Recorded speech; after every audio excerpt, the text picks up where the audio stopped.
kita akan lebih mengelaborasi dan menganalisis semua importasi, terutama dari negara-negara yang sebagai produsen narkotika. Upaya penyelundupan narkoba melalui jalur laut kembali terjadi 6 April 2016 lalu. Tim gabungan Polri, Badan Narkotika Nasional, BNN, dan Bea Cukai berhasil mengungkap kasus penyelundupan ratusan kilogram sabu, ratusan butir pil ekstasi, serta ratusan ton ganja melalui pelabuhan Cirebon, Jawa Barat.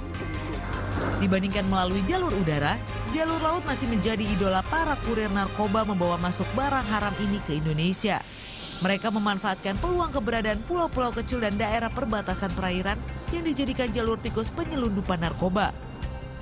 Umumnya, jalur tikus ini dimanfaatkan oleh sindikat jaringan internasional narkotika.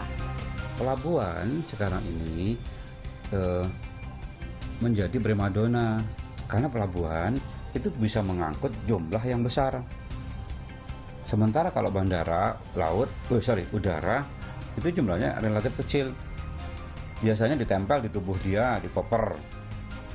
Tapi kalau lewat pelabuhan itu bisa dimasukkan ke dalam berbagai macam barang yang jumlahnya besar. Modus yang dilakukan beragam, umumnya disembunyikan pada alat mesin berat. Mayoritas narkoba dikirimkan dari Cina, Hong Kong, Malaysia, dan Singapura.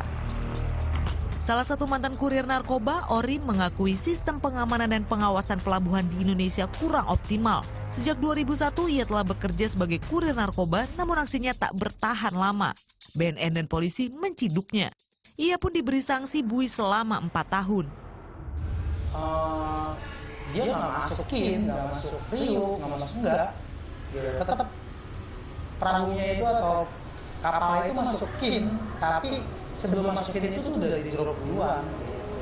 Dan dia udah di drop duluan, jadi di pelabuhan-pelabuhan kecil kayak dermaga kecil gitu. Kayak di Muara Gembong apa tuh kalau misalnya dari Priok nih, sebelum Priok tuh dia udah ngedrop duluan. Kalau perahu itu membawa sesuatu dari luar negeri, biasanya kalau dari luar negeri itu kebanyakan tuh tahu.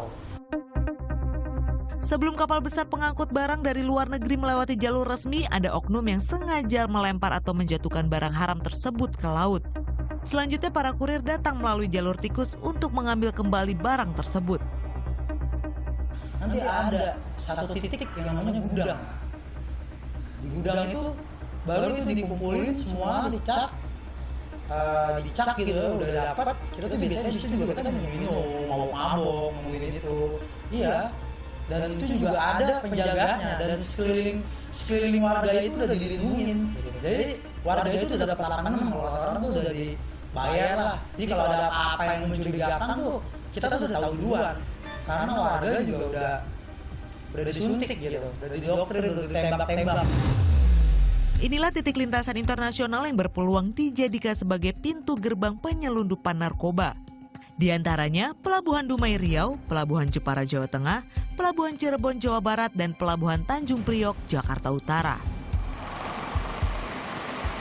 Di Pelabuhan Syah Bandar Cirebon Jawa Barat, setiap hari petugas gabungan memeriksa kapal yang masuk mulai dari dokumen, muatan kapal, nahkoda, serta ABK. Sebenarnya Pelindo kan hanya menjalankan SP Code, Pak. Jadi memang ada daerah-daerah steril itu daerah pelabuhan, dan yang komoditi yang dibongkar juga kan harusnya yang ada dokumennya Pak yang kita masukkan Pak. Kalau udah kaitan dengan narkoba atau penyelundupan itu kan banyak ke custom bea cukainya itu Pak. Beberapa waktu lalu kapal bahari ini ditangkap petugas dari Direktorat Narkoba Barreskrim Polri karena kedapatan menyelundupkan narkoba jenis sabu kristal. Sebanyak 40 kg sabu kristal berhasil diamankan bersama sejumlah tersangka pengirim dan pemiliknya. Kami akan memperketat. Jadi prosedur yang sudah kita lakukan, kita akan tingkatkan lagi intensitasnya. Kita tetap dengan Pelindo dengan kepolisian pelabuhan. Iya, keluar masuk orang kita awasi betul gitu, kita akan periksa semuanya. Sementara itu Pelabuhan Tanjung Priok merupakan lokasi paling rawan penyelundupan narkoba. Data Bea Cukai Tanjung Priok mencatat sepanjang 2015 terungkap 3 kasus penyelundupan narkoba berjenis sabu atau metapetamin yang berasal dari negeri Cina. Bea Cukai Tanjung Priok terus memperketat pengawasan barang masuk melalui jalur utama dan pelabuhan tradisional. Kita akan lebih mengelaborasi dan menganalisis semua importasi, terutama dari negara-negara yang sebagai produsen narkotika. Jadi selama ini ada beberapa negara yang kita duga dia adalah sebagai produsen narkotika. Untuk mengatasi masuknya narkoba yang merusak generasi bangsa, pemerintah perlu meningkatkan pengawasan, menambah sejumlah alat canggih pendeteksi barang bawaan khusus di pelabuhan, menggelar operasi rutin di perairan yang dekat dengan jalur tikus, mensosialisasikan pada warga pesisir pelabuhan akan resiko narkoba dan sanksi berat yang mengancamnya. Agnes Amelia, Muhammad Alfareza melaporkan untuk NET.